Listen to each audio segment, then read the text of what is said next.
ating bedroom rig. Self-vibe, no? Okay. Soft close.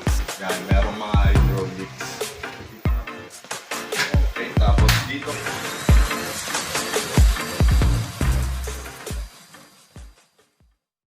Yo, what's up mga kamacho? Welcome back sa channel natin. Kamusta kayo lahat dyan? Unang-una sa lahat, gusto ko nga pala magpasalamat sa almost 900 subscribers natin dito sa YouTube. Tsaka yung almost 5,000 na followers naman natin sa Facebook. Maraming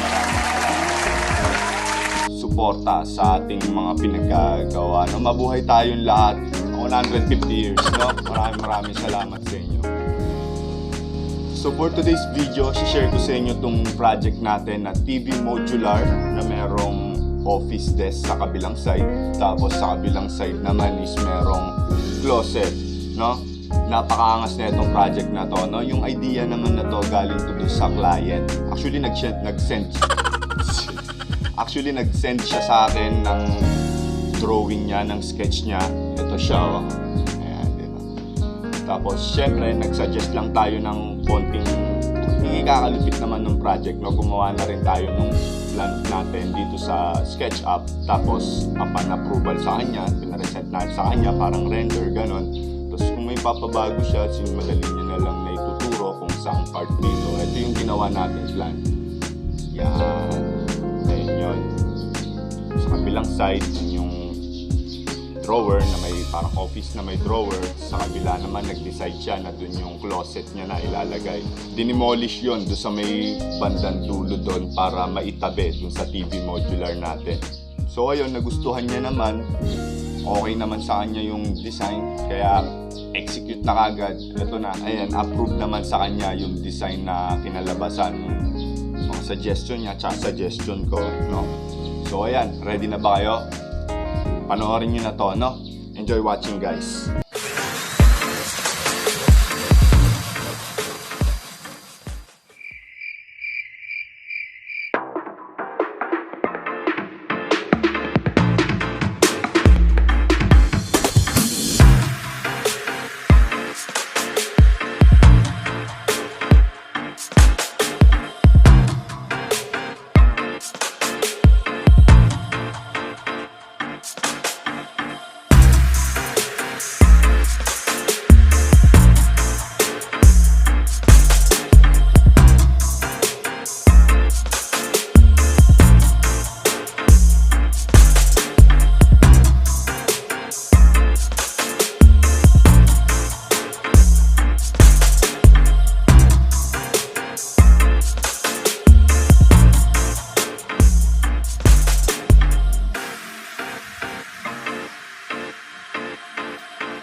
A few moments later. Yung WhatsApp ito, malapit namin matapos. Ito, nilagyan natin siya ng ilaw dito. Ito yung floating shelves. Ito yung drawer. Soft close yan. Ayan. Tapos konti na lang, pinto na lang. Pinto nito. Ito lift up.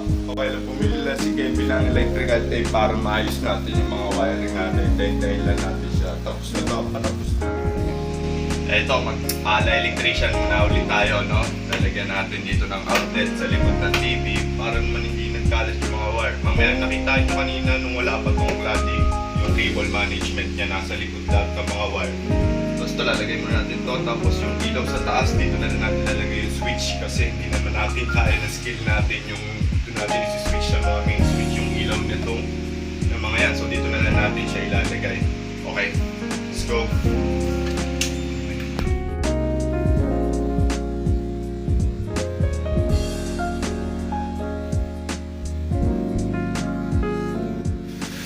Matapos na kami, medyo pagod na. So, isa na kami. Ayan, kapit na, kinakabit na ni Brian yung salamin na pinto. Tapos ito, inayos na lang yung mga pagdadaanan ng wire na yun dun sa magpapailaw ng dalawang spotlight. Tapos kakabit na lang TV, mga pinto na lang dito, okay? Kapit na lang.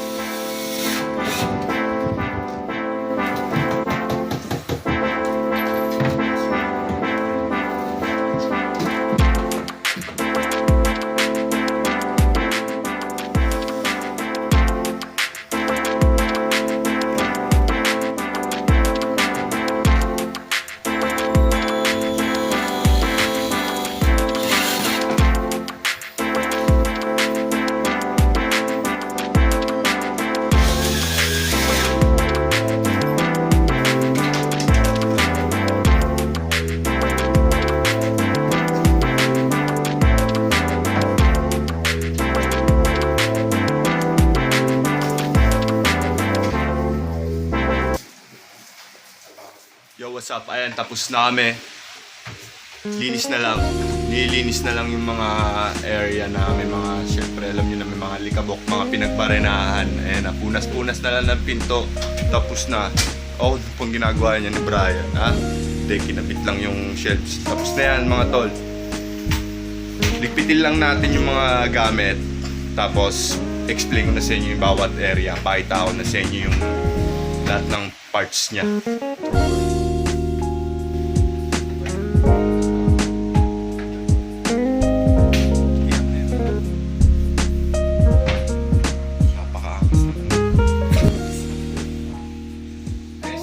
Tapos na yung project natin. Napakasarap talaga sa pakiramdam kapag nakakatapos tayo ng project. No? Isang araw na namin tinira to. Isang araw installation, no? Pero 1 week namin ginawa sa shop. Eto na siya. Ito yung office ni Madam. Meron tayo soft close drawer dito. Ayan. Soft close. Ito yung taas. Yan. Ito hindi na nalagyan ng hydraulic kasi tumatama na siya sa aircon. So ito, yan. Merong mga hydraulics. Up siya.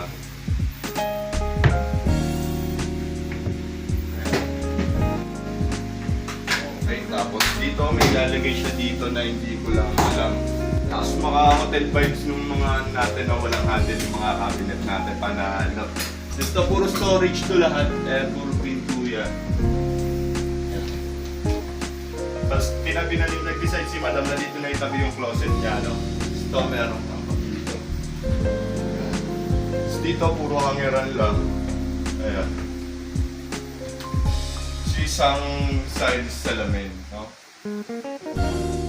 Dito, drawer wala nang handle kasi malakas pa ano yun, yung tatama sa paa, yung handle delikado. So dito na lang to sa ilalim din. So close din yan. Okay. So ayun, tapos na yung project natin. Hintay-hintay na lang natin yung kliyente. Wala siyang exposure yung kliyente natin. No? Medyo confidential yung sa client natin. Hindi siya wala siyang exposure dito sa vlog natin. No? So, ayun, hintay na lang natin siya. Tapos uwi na rin tayo. Tapos na. Ating bedroom makeover. Tapos mga hotel vibe, no? Okay.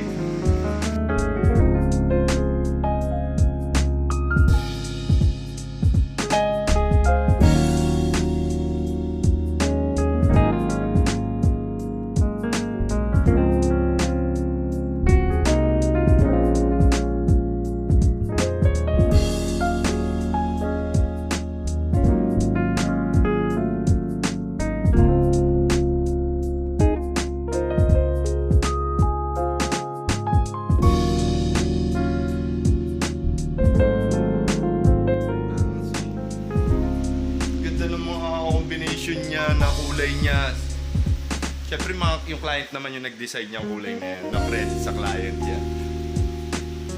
Pulido-pulido po yan, pwede po yan sa maselan, no?